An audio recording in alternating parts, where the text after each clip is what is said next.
BBC News at midday. 41 migrants are thought to have died when their boat capsized off Italy's southern coast. 4 survivors were rescued by the Italian Coast Guard and have been reliving what happened, as our correspondent Sofia Betizza reports from Rome. They described the boat as a very small vessel, about 7 meters long. And they said that about 6 hours after they had set off from Tunisia, when they were sailing in the Sicilian Sea, the boat capsized and sank because of a very big wave. They also said that out of the 45 people who were on board, only 15 people were wearing life vests. The Federation, which represents police officers in Northern Ireland, says there's fury and real fear over a data breach that revealed their names, roles and work locations. The information, which was online for several hours by mistake, included everyone employed by the Police Service of Northern Ireland. The force's Assistant Chief Constable has apologised to officers, saying it's unacceptable. The French Fire Brigade says 9 bodies have been found after a fire broke out at a holiday home in the east of the country. Local reports say it was used by a charity to host people with learning disabilities. 2 people are still missing. Here's Paul Moss. This fire was in the town of Winsenheim in eastern France, very close to the border with Germany.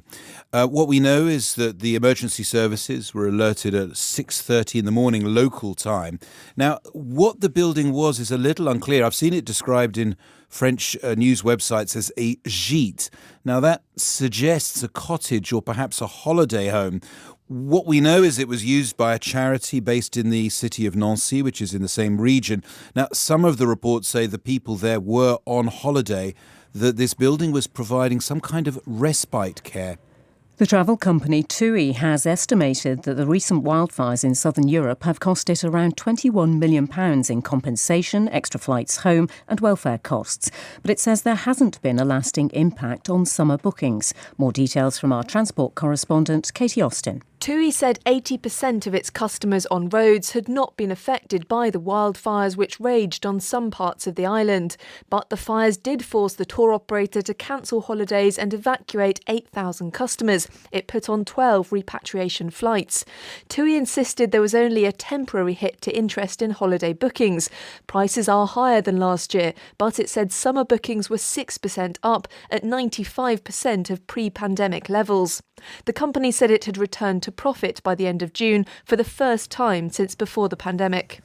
The Scottish First Minister, Humza Yousaf, has ordered a review of spending by civil servants on government bank cards. Nearly 60,000 transactions worth more than £14 million have been made on the cards over a 3-year period. They include team-building bowling, pottery lessons and yoga classes. A Scottish Government spokesperson said there were robust authorisation arrangements in place for cards.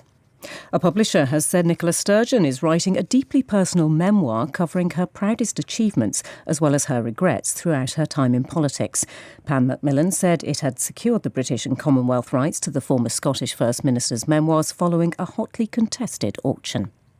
A woman in Texas has escaped with cuts and bruises after being attacked by a hawk and a snake at the same time. Peggy Jones, who's 64, was mowing her lawn when a hawk dropped the reptile onto her. Out of the sky, out of the clear blue, a snake fell onto my arm, and he wrapped around my arm and just held on tighter. He kept striking in my face. He was striking my glasses.